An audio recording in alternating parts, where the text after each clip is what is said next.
I just want to do a quick reminder that this session is being recorded and will be available on our YouTube channel afterward. So feel free to revisit it or share it.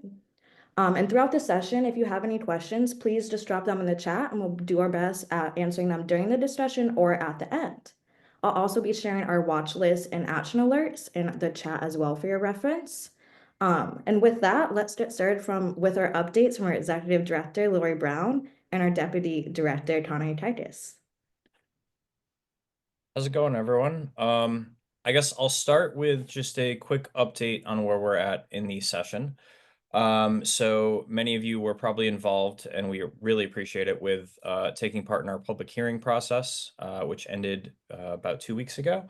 Thank you all so much for submitting testimony, whether it was written or in person.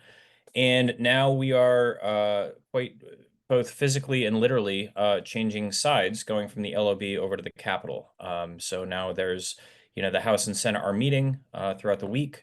They're meeting today. They're going to be meeting next week, I believe, the Tuesday through Thursday. So this is when it really matters. What we call it, holding the ropes. Meeting with lawmakers, talking about the variety of different bills, which we've been tracking over 44 bills this session.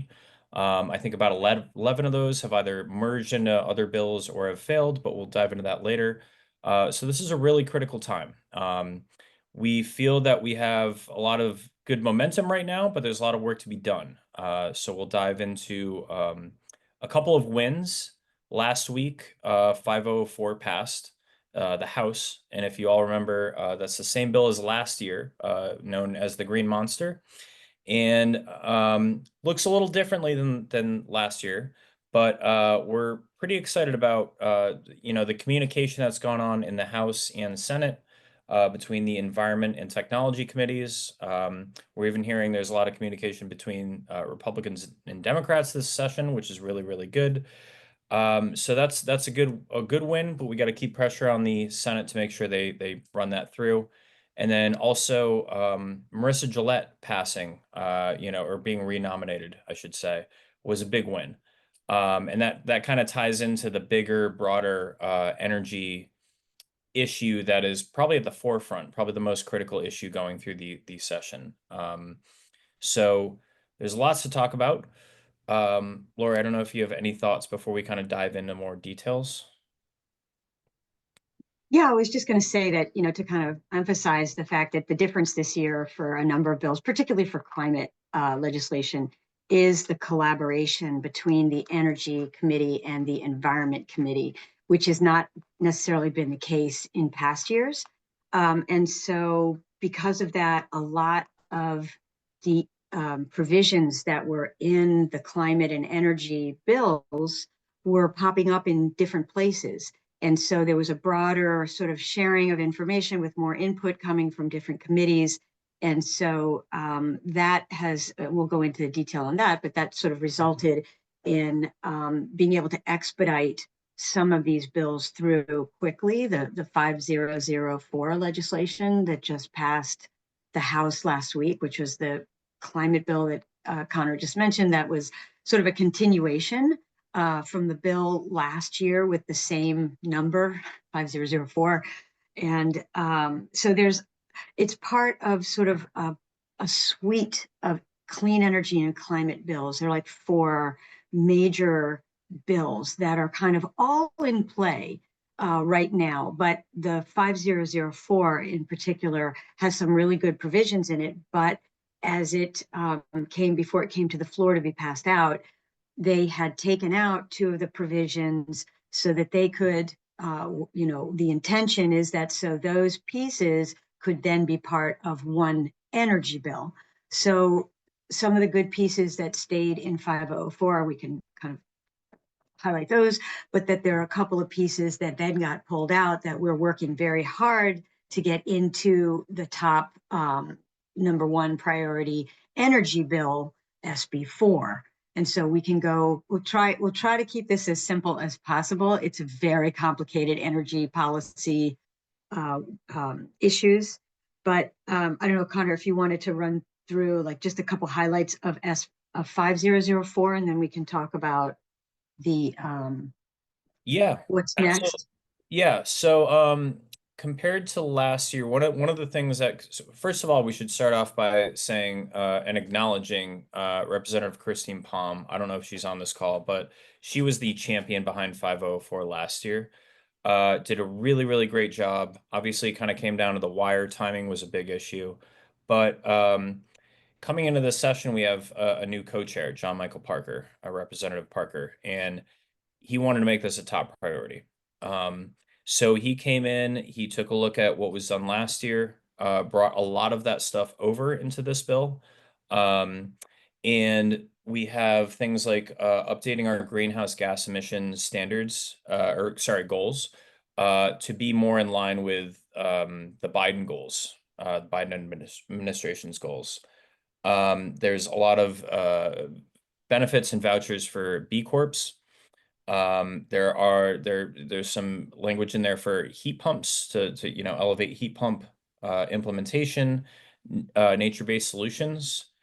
And it's just a lot of, very similar to what was done last year, with some I wouldn't call them concessions, but we had to pull some stuff out. Not we, but the legislature had to pull some stuff out, such as the future of gas study, as well as uh, Lori, I'm sorry, I'm stuttering for a second. Future, yeah, right, the Future of gas. thermal geothermal networks. Yes, and we Yeah, expect two big those to pieces. be moved into SB4, which will be the kind of aircraft carrier climate bill. So again, great leadership within the Environment Committee on John Michael Parker's side of things. Great communication. So we're really hoping that, like Lori mentioned, this is a piece of a broader set of bills that are, we're feeling pretty good about. Yeah, I mean, like you said, everything right now is sort of at the tipping point. It could go either way. But all of the negotiations right now are not in the public realm. So all of the hearings and all of the votes and the meetings and everything, we don't necessarily, it's not as transparent. So, and there's only a month left to go. Session ends on June 4th. We just, so you know, that we will be doing a post-session debrief right away as the dust is settling to sort of see what actually happened. But all of the bills, not just the climate and energy bills, but all of the bills, the land, water, pesticides, all those bills that are still have to make it over the finish line in both chambers, and many of them are still being negotiated. So we'll have to really we're really trying to stay connected with all of the key advocates that are working on these different bills. So for example, we just had a sort of a mid-session among ourselves of the advocates, just a real debrief on where things were. So things could have even changed since the last few days. So what we're telling you now, it's sort of the latest that we've got on these issues. But again, the leads on all of these primary bills are still very much engaged and working hard to get the bill over the finish line in both chambers. That's the key as the clock ticks, right? So should we go into SB4 a little bit more? We want to see 1560 and Marissa Gillette. You want to speak to that a little bit? Sure. Yeah. So it was definitely and still is in the news as of this morning. But if y'all remember, about a month and a half ago, there was a big fight in the legislature to renominate Marissa Gillette as the chair of PURA, which is the Public Utilities Regulation Authority. And the big fight, so she has been basically, as we all know, speaking as a fellow ratepayer, our bills are way too high. And the reasons behind that is where it gets very complicated and misconstrued. But Marissa Gillette has been doing a phenomenal job in her tenure of holding utilities accountable, making sure that they don't just have a complete monopoly and complete control over setting the rates that we all pay. But her renomination was in contention basically because Eversource and UI have been putting a lot of pressure on lawmakers, some specific lawmakers, to block her nomination so that they could have more control. So as it currently stands, PURA has 3 commissioners, but it is able to have 5. They currently have 3, are allowed to have 5. So right before Marissa Gillette's nomination, Governor Lamont and legislative leaders struck a deal to essentially basically confirm that they would fill those 2 vacant seats. And we are currently in a battle with some legislative leaders to have more control over how that looks. And the deal was struck that would turn Pura into a quasi-public authority, which we are very much opposed to because quasi-publics are just not good. There's a lot of not as much control from the legislature as we would like. So Or transparency, or this yep. patronage, just big bloated bureaucracy that would duplicate everything that's Yes. already being done. So it was, yeah. So just to kind of, I mean, the bill that was embodying a lot of bad things was SB 1560 that came out after the energy and technology, deadlines had passed, and it came out in the Finance Committee prepared by basically the utilities that wrote it, along with, John Fonfara, Senator Fonfara, who chairs the Finance Committee. So that has been the battle. That's kind of been the battle that was public, but a lot of it had to do with the claims and that the reason for your high bills are because of clean energy. And all the programs that deal with that are not right. We need to take those out. We need to get rid of them. The public benefits charge, you've probably heard about that. So that's been sort of like the cost of electricity, the public benefits charge being to blame with renewable energy.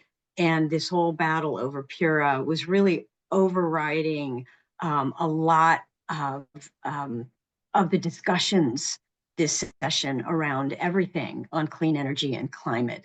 So there was that whole thing finally came, first getting Marissa confirmed, and then now we have to make sure that we protect our regulatory authority from any weakening or efforts to, make it not necessarily into a public quasi-private authority, but just all the things that would affect how our energy is procured, and this whole effort to get out from under Pura. Of course, the regulated community does not want to be regulated.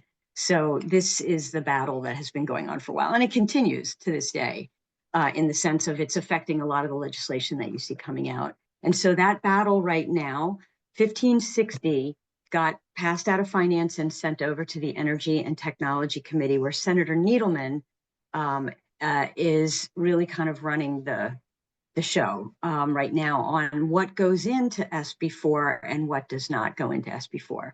So the things that we believe are intended to go into SB4 that were taken out of our climate bill in the Environment Committee 5004, that's where sort of part of the mix goes. But we also don't know what things that we don't know about, that things that we don't like that perhaps were in 1560 might find their way into 4. So that's a lot to say that's where the action is right now. It's going to be seeing what happens with SB4. We know Senator Needleman and Representative John Steinberg are the co-chairs of the Energy and Technology Committee are very, very much in the middle of all of that negotiation. And so we're kind of trying to make sure that we can support those efforts. And when we know what's actually in the bill, to try to make sure everybody's aware of what they can do, what they need to do. So, there is a fourth bill that came out of the Environment Committee, and that is SB 9. And SB 9 came out very early. It originally was a different bill that the governor had put forward, but it's all about climate resiliency. It came out of the Environment Committee, and it also includes a lot of nature-based solutions. And it deals a lot with flooding, resiliency, where you construct, and it gives a lot of tools to the towns to be able to deal with the impacts of climate change. So 5004 is dealing with trying to get us on a path for all of what we need to do and plan for to reduce emissions. Whereas SB 9 is all about, we know the impact, they're just going to get worse. How can we start to mitigate, to prepare? How do we design development? How do we use our nature-based solutions like soils and wetlands and forests to help mitigate climate emissions and flooding and that kind of thing, carbon sinks? So those are sort of the four energy pieces. And if there are any particular questions, obviously you want to pop them into the chat, and we'll try to get to questions as we go along if it's relevant to that particular issue. And then if we can continue with SB 9, because there are a number of provisions that have nothing to do with climate that were added to SB 9, and those are all very much in negotiation right now. We do expect that SB 9, we've heard, will be voted on next week. And so things that are contained in SB 9, besides the underlying, bill, include two important provisions on pesticides. It also includes the state water plan. And there was some things that were negotiated out about land use of conservation funds that was going to be used for alternative purposes. That's been fixed in 5004. Was it 504 or 9? Can't remember now. Get confused. So the big deal with the pesticides, those are two separate big coalition campaigns. One is for the neonicotinoids. So this is the third year that neonicotinoids, which are a toxic pesticide that is really linked very closely to a lot of pollinator and bee die-off. And it's also used widely, not necessarily to solve a problem, but it's just used prophylactically and spread all over the place and is very toxic to birds and pollinators. And so the third, that has been under negotiation as to what exactly does that restriction look like. So the coalition that has been working on it, the Connecticut Pesticide Reform Coalition led by Louise Washer, has done a great job of negotiating the ban on lawns and ornamentals, but the industry, and that's what the current language is. They've taken out a lot of other things. They negotiated out the seeds and a bunch of other stuff. But then the industry came back and said, nope, we're not going to support that until you roll back the pesticide ban for another acelepryn, another pesticide that's currently banned on school grounds of K through 8. And so nothing to do with the neonics, but they're trying to make that connection. And so that suddenly, that's what they came in with, and that's just completely unacceptable. We've had that ban for 12 years. It's not going to happen. But what they also really wanted to do is weaken the neonics ban as well by taking out ornamentals. So that's the battle right now that's going on. And hopefully they will get, I believe that the Senate chair has potentially, he said that he was going to include the rollback as well as take out the ornamentals originally, but I think a lot of the pressure has come on to where he's not going to be able to do the rollback of the K through 8 ban. But I think the battle right now is over the ornamentals. So that's in progress. The other piece was the rodenticide. So maybe many of you may know or have worked on or seen our alerts along with the effort to ban rodenticides, which is that poisonous bait that is outside in those big gray bait boxes that are responsible. Well, they're put out to poison, mice and rats, and unfortunately, they also poison the animals that eat the mice and the rats, as raptors, eagles, owls, foxes, etc., and are killing quite a large number of our state's raptors. And so the effort to ban the rodenticide, anticoagulant rodenticide, has been also on the table. This is the third year that it has not been able to pass. 2 years prior, but the battle there is that they're trying to say, and DEEP is also not friendly on this particular bill. They think it should just be a restricted use so that the public can't buy it. But the bottom line is that won't do anything to solve the problem. So really the full ban, but there's lots of carve outs for emergencies, for health concerns, for like urban areas that need to, address a particular problem. But that is where they're going to the fight is to get the ban so that it actually stops being used broadly. It's a profit center for pest control companies. They're not going to stop using it for anything unless they have to. So that's been a fight now that we're not sure where that's going to go. They're still working to get the full ban. The advocates like Nicole Rivard with the Friends of Animals is working with Joe Gresco to see if they can't get that ban. But it's a separate bill as well in the House. It's not the right version in the SB9, but there is a separate bill in the House that is the full ban, a strong version. And so that's all in negotiation. And then maybe as long as we're on some of the toxic chemicals, did you want to add anything to that, Connor? No, on the rodenticides, are you not? Okay. Probably too long, actually. So as long as we're on the chemicals, PFAS was a big issue this year. Ann Hulick of Clean Water Action has really led the charge on PFAS over many years, and has gotten legislation passed several times now to keep addressing PFAS contamination at the source. It's those chemicals that are in everything. It's in cookware, it's in fabrics, it's in coating, it's in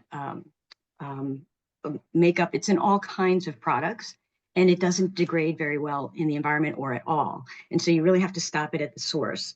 And so legislation that was passed took care of like food packaging and cookware and various things that should be going into effect soon, but the industry came back and sought and fought very hard to get an exemption for cookware. And so that was a big battle early on. They did not prevail. They've prevailed in other states to do the exact same thing, but they did not prevail here. So big kudos to Ann and Clean Water Action and all the coalition, the PFAS folks that really worked to stop that. So that's fairly clear. That's not going anywhere. And there is also another PFAS bill that had to do with the amounts, the limits and standards for water in PFAS. We wanted to get that more specific. It did not get changed, but it's still alive and it's out there. So still keeping an eye on what might happen to that. If there's anything last minute, they still try to do. But that was probably a pretty good, that was the cookware one was SB 887.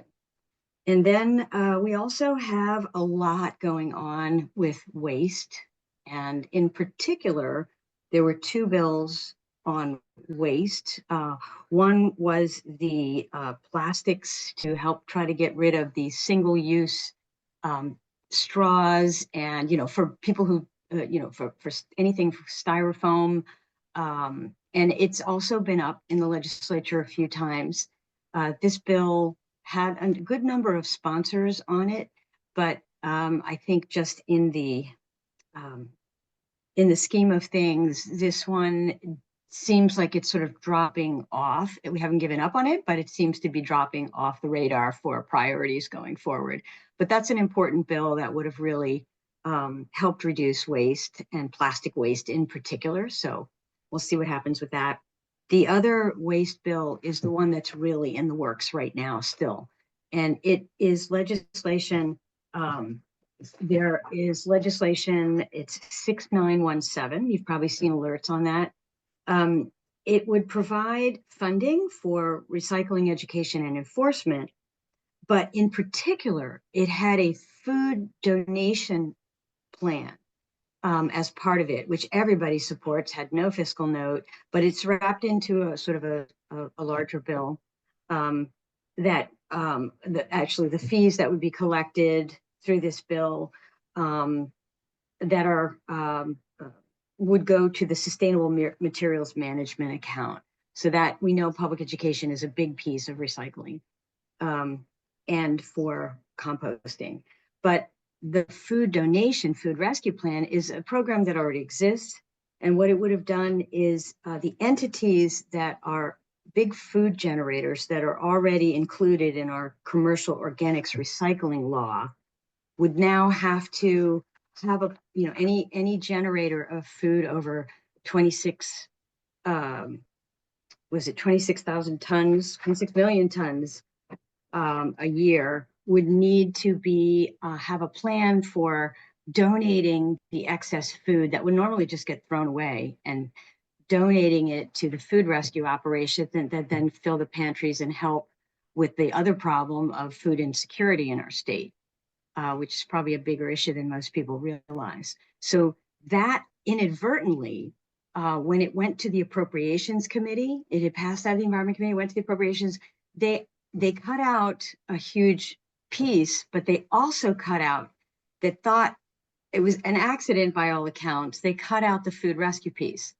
So right now we have a commitment for getting an amendment on the floor, it comes to the House, to restore that piece. It was linked to another part of the bill that was cut or altered. So everybody it seems to be on board with that. So we're watching very closely and trying to make sure that that bill gets repaired and that the food waste legislation would go forward. And Lori, if I could just add that Sure. that is a very, very socially popular program. So if anyone on this call is talking to lawmakers, let them know. A lot of them have heard of it before, but the food recycling program is really, really popular. We've seen it done successfully in other states, and it doesn't cost the state anything. It's a really, really good thing. So.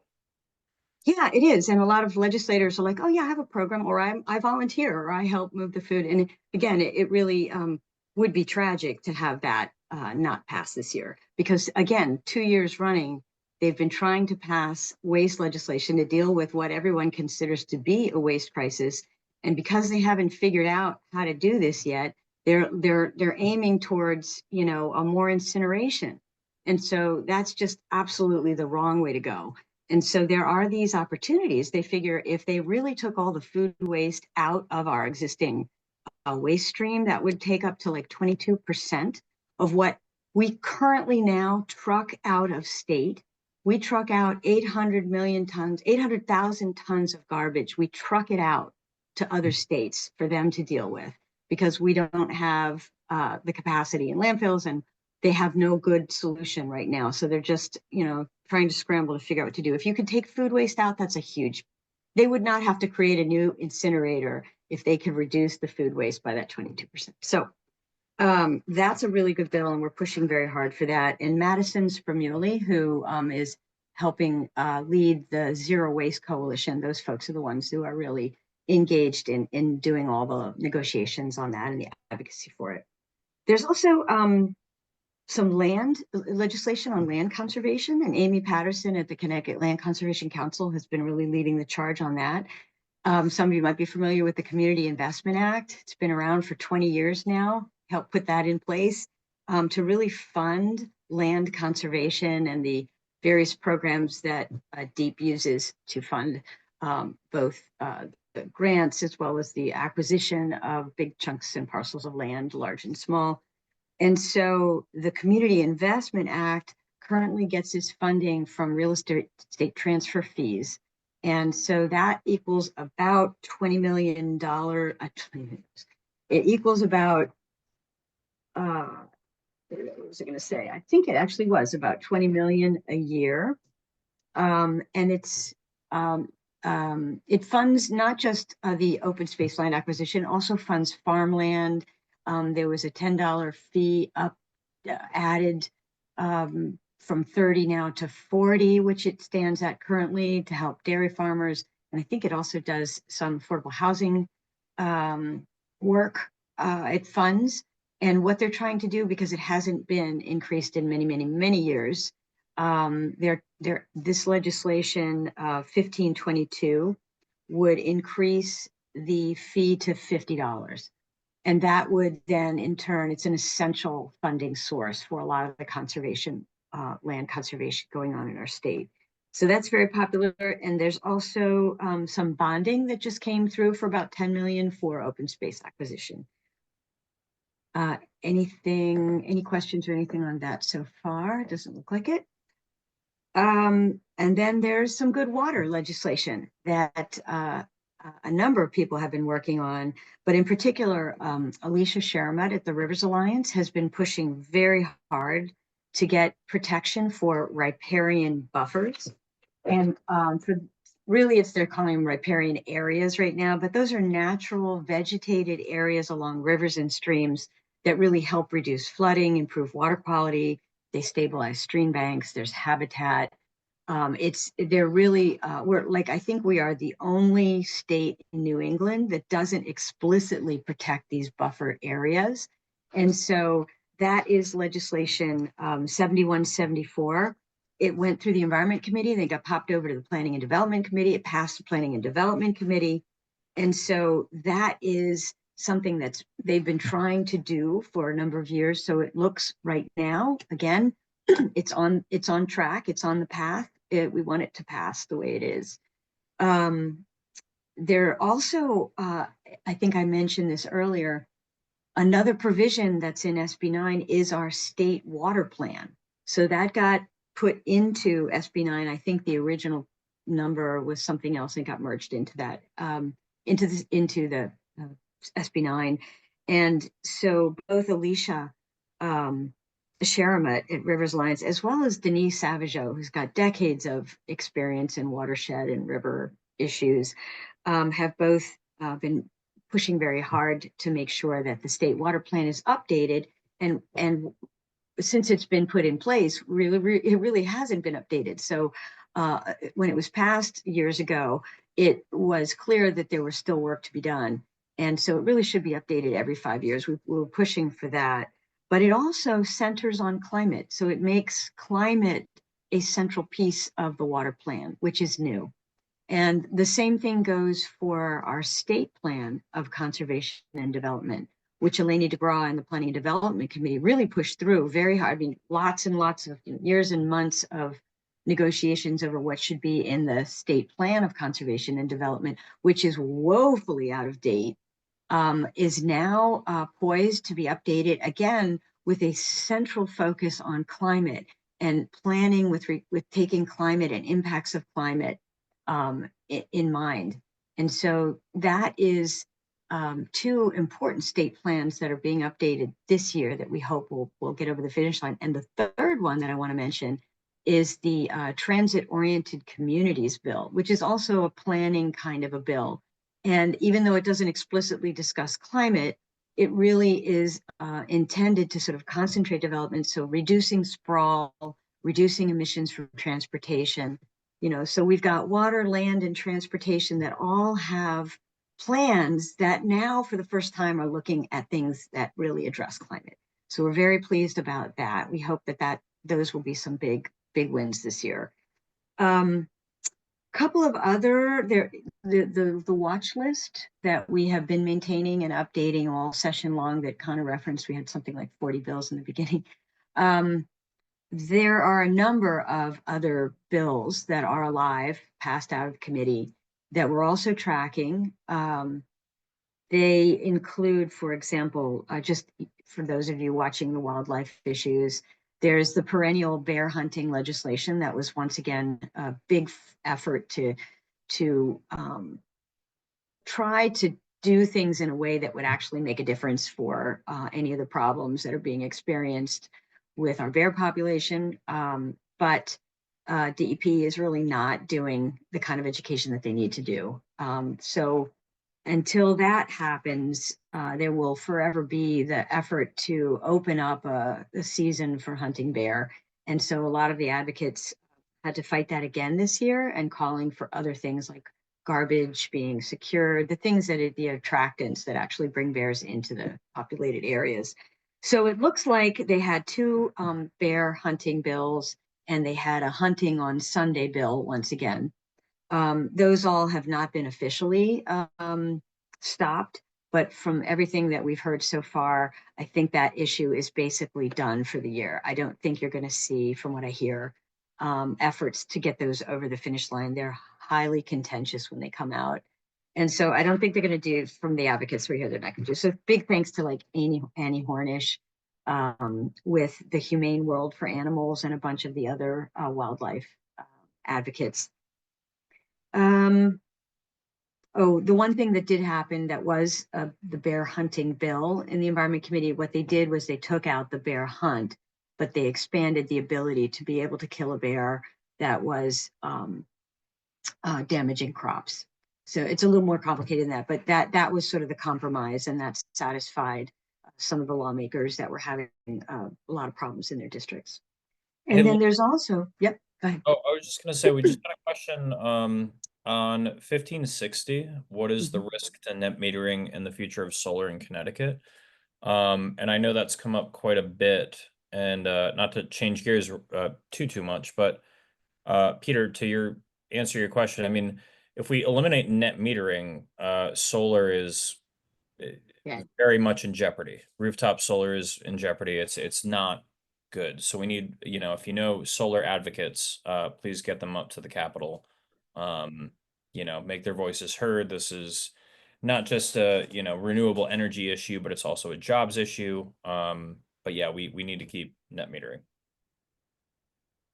Yeah, 1560 had a number of things in it that we don't think will actually get over the make it through, like the Energy and Technology Committee. But some of the bad things included, really gutting the rooftop solar programs, net metering, and a lot of contractors came out in force to really say, you're going to put us out of business, and this is a real problem for solar in Connecticut. 504, however, does have solar canopies as part of 5004 climate bill. So we're happy about that. And then the other thing to note is that PURA is doing a study right now on the community solar and the other commercial, solar programs in Connecticut. So we anticipate that next session, there will be quite a bit of activity on solar. But for now, one of the big things that from the beginning, the Climate Coalition, that is a lot of different groups that has really been working on 5004 and 1560 and 4 and 9. Those are bills that a lot of groups have been involved in. And so, I'm losing my train of thought. What was that? Yes, the pieces that were in 1560 that we're most concerned about, as Connor had said, is creating this quasi-public-private authority, unaccountable, non-transparent, changing the way that energy is purchased. But also it would have elevated existing nuclear power, to be a class 1 renewable resource. And that would have also directly affected and crowded out the resources that were supposed to be assisting new technologies for clean energy, like solar, wind, and geothermal. So that was another thing that was in 1560. We don't think that's going to fly either. But there were a number of other. It was an 80-page bill that came out, and nobody had more than a couple of days to look at it. But I think the reaction was pretty bad from a lot of people. There were other things that had to do with bonding that might find their way into 4. But that's, I don't want to go too deep into that. So, okay. The Environmental Rights Amendment, again, this is the 3rd year that legislation would come up. And the Environmental Rights Amendment is essentially, this bill, SJ 36, is Senate Joint Resolution. It was proposing an amendment to state constitution regarding environmental rights. So it would have amended the Constitution to guarantee every resident the right to a healthy environment, essentially. But what it really does is that it requires government to really include environmental concerns in their planning. It really was affecting only government, not private entities. So a lot of the debate around it had to do with neighbors suing neighbors, and that just was a lot of misinformation that kind of came out about it. But what they've done, and so they've been working very hard to get that passed. It did make it out of the GAE committee for the first time, but there's language right now that really made very subjective language in there, like reasonable and unreasonable pollution. So there's still a lot of negotiation on that legislation. They're still working on it. But that was a big campaign, and continues to be a big campaign. It's a nationwide campaign that's worked in a few states, and so they brought it here to Connecticut. And good thanks to Kim Stoner, who really has been leading the charge on that in our state. And then would have to talk about SEPA. There's some just as much defense this year as there is offense. So we have really worked very hard with our partners. There's been an effort, a growing effort and acceptance by some that environmental laws are in the way. They're in the way of affordable housing. They're the reason that we can't get more affordable housing or housing in general in our state. And that's just not true. So that's really kind of like the developers' talking point. And they have persuaded certain people in the administration and in the leadership that they need to get rid of our core or alter our core, most basic environmental law, the Connecticut Environmental Protection Act. And that affects all environmental issues across the state, whether it's land, air, water, wildlife, whatever it is. The Environmental Protection Act allows the public to be involved in protecting the environment, gives them an actual voice in the legal system to protect the environment. And so developers have persuaded some that that's the reason that they can't get affordable housing. So there have been negotiations. This is as close as it's come ever to really be affected. We've managed every few years, we have to defend it. Efforts are always there to bypass it or be exempted from it or just, change it in some way. And so I think for the first time, there's some language on the table that could address like the timeframes. The fear of the affordable housing is that, citizens get in there and they are NIMBYs and they just tie up the, process and nobody can get any permits done, et cetera. That's not really, there are some abuses, of course, there always will be, and you can't stop that. But getting rid of the baby with the bathwater is just not the way to go. So there is some language that may be acceptable, that would shorten a couple timeframes, but not remove the right of citizens to participate in protecting the environment. So that too, we're waiting to see how that turns out, but I think it's taken a better direction. That said, we still oppose very much any changes. It's a very simple, basic law.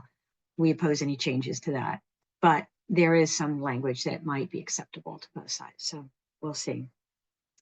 There are a number of other bills on our watch list, but I will stop there. And if there's any questions, whether it's on the leaf blowers or the shark finning or invasives, whatever, you can always send those email questions to us directly at CTLCV. But if there's anything in particular that you would like to know about or that you're working on, then just pop your question in the chat.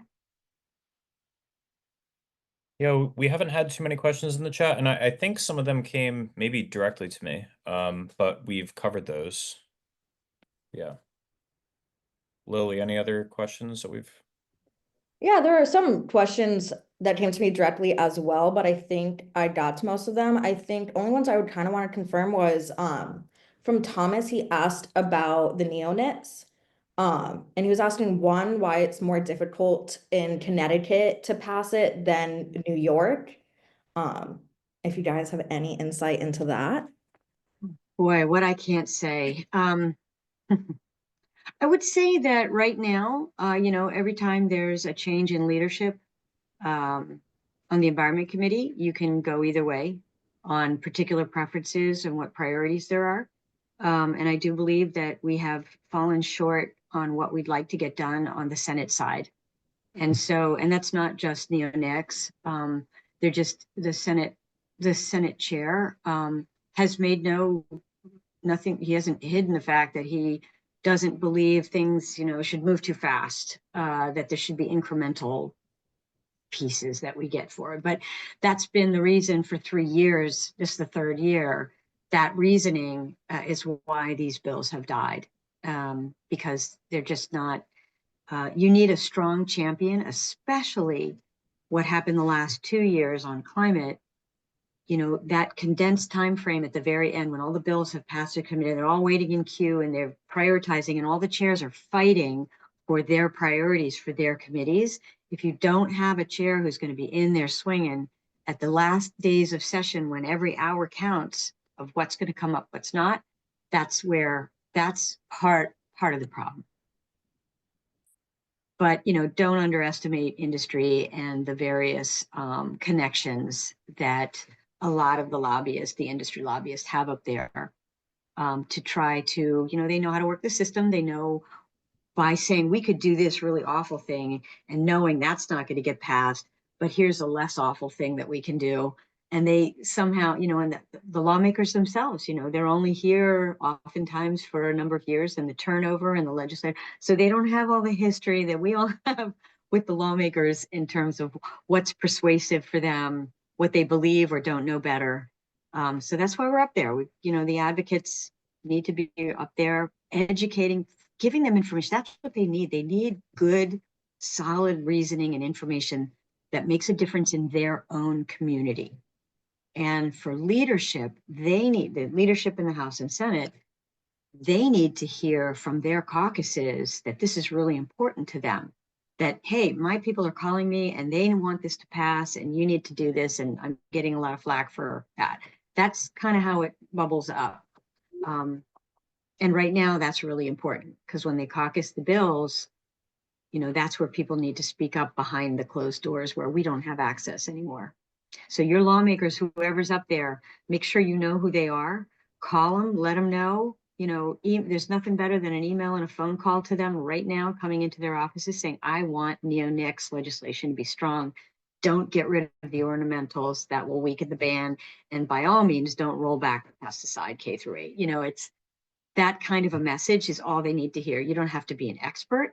You don't have to know everything about the bill or what's happening. You just have to let them know. And more than a half a dozen calls from someone in their district, that's a red flag. It doesn't take a lot to get their attention if it's people calling from within their district. So please, please, if you haven't done anything with the action alerts that we've been sending out, please go do that. There are action alerts you can go right on. You'll get them from us emailed out to anybody who's on our list. And you can just click through and it'll take you send a message. We offer example messages, but anything that you send them, hopefully personalized, and it'll go straight from you to your representative. It won't go, you don't have to pick them out. It's automatically going to the people that represent you based on your location. So, and then you can go, Lily, I think Lily, did you put I think you're going to put the link in the chat where you can actually go and see some of the alerts that have gone out this year. And the most recent one is a neonics alert that just went out 2 days ago, I think. Yeah. And so you Lori, can click through and yeah, we just had speaking of advocates, thank you to all of the advocates that, I'm afraid to list them all because we'll definitely forget some, because we just work with so many folks. I know, Sierra Club, Save the Sound, Nature Conservancy, but we just got a question from, I know Third Act has a big presence on this call right now. They are currently engaging with state senators, calling, texting them, encouraging them to support 5004 and SB 9. Now that we obviously have a timeline with the session wrapping down, do we have any idea when these two bills will be voted on by the Senate? So SB 9 obviously has to come, well, maybe not so obviously, has to pass the House, or sorry, pass the Senate first, which we're hearing next week. But for 5004, we don't know when that'll be taken up by the Senate. So I don't know if, Laura, you have any other insight on that question, but I just want to address that. yeah, well, just to that point though, typically now what would happen is the Senate is going to try to do the Senate bills first, right? And do the House bills next and vice versa. So the House is doing their House, so 5004, so Senate's going to do 9, right? Those two bills. But then there's a sort of a swapping back and forth between the House and the Senate to make sure that each wants to see their bills be taken up in the chamber, in the other chamber. And I'm not sure if that answers, was that part of the question?